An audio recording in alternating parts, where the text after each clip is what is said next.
Ano po ba yung inilalaman ng substitute bill na ginagawa po natin?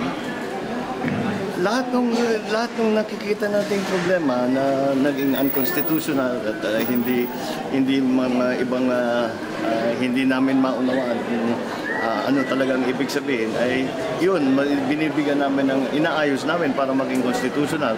Pangalawa, yung mga ibang provision na hindi maliwanag kung ano talaga ang ibig sabihin, liniliwanag namin. So yun ang ginagawa namin ngayon. Like ano yung mga provision na yun? Madami-dami ito. There are 115 provisions. They have been identified up to 39 unconstitutional provisions. So, mahaba-haba ang listahan. Hindi kaya nga nagkakaproblema dahil ang dami pang kailangang ayusin. At nagtataka nga kami bakit yung draft bill na ibinigay sa amin parang hindi pa tapos. Kaya yun ang aming ginagawa. So, since madaling sa hanggang ngayon nakabin-bin pa rin to, hindi pa rin talaga to mapag-desisyonan or ma-aprobahan? Hindi pwede kami mag-approve ng kahit anong batas pagka walang session. Nasa adjournment kami.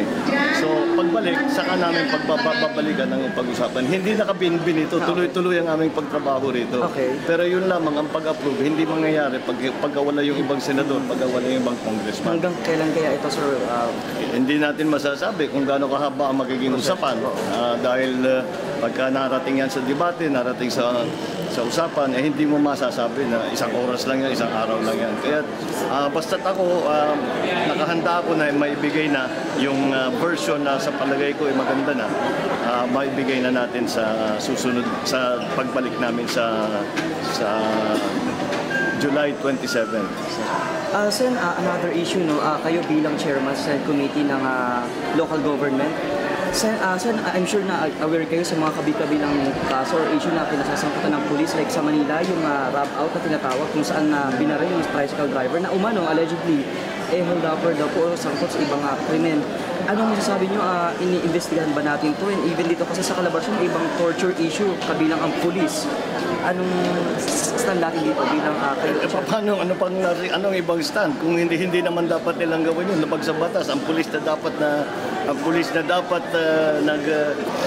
nagtatanggol sa ating mga mamamayan at pinaninindigan ng ating mga batas, siyang gumagawa ng krimen. So, wala nang ibang magiging posisyon. Kung hindi, siyempre, gawin natin ang lahat, hulihin itong mga ito.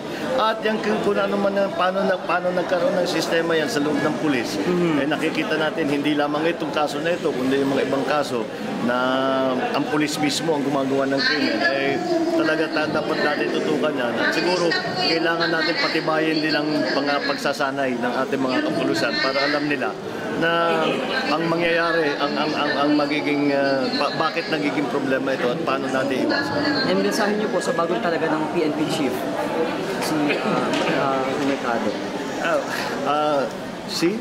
Yung bago po talaga po PNP chief po. Hindi, alam ko naman, kilala ko naman siya, alam ko naman na kaya niya ang kanyang trabaho at asahan niya naman na lahat ng nagnanais ng kapayapaan at ang magandang takbo sa ating mga iba't ibang communities around the country.